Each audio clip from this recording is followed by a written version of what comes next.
It has been a month since massive wildfires ravaged our state.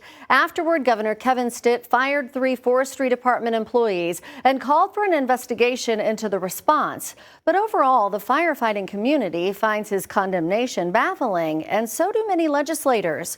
Now, a former and current lawmaker want to hold Stitt accountable for spreading misinformation.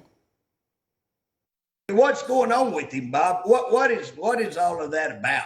This week on Oklahoma Representative J.J. Humphrey and former Representative Bob Cleveland's podcast, the two focused on what they call Governor Stitt's misinformation, heard last week here. We spend $75 million of your tax dollars on, there's 32 fire trucks, there's over 100 firefighters, and there's 27 bulldozers. 75 million, a repeated number Humphrey says Stitt has had ample opportunity to correct. 75 million is what the state gives the entire Department of Agriculture. Forestry, a division within, gets 12.5 million. He went out on public TV and said a $62.5 million miss.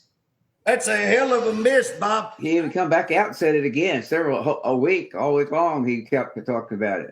Governor Stitt has often expressed frustration about forestry not deploying all southeastern Oklahoma fire crews to Manford and Stillwater.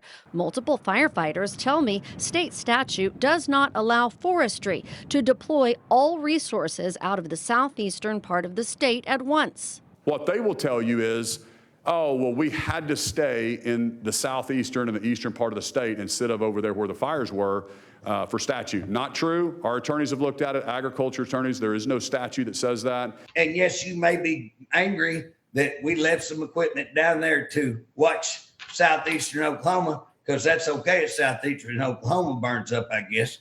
He don't care whether we get burned up, just his stuff up there. Don't let his stuff burn.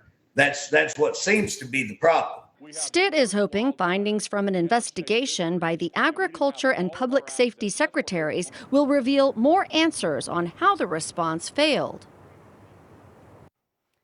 Stitt's office indicated that report would be done by today. We reached out to their office to see if it's incomplete and whether it's available to view, but we haven't heard back yet.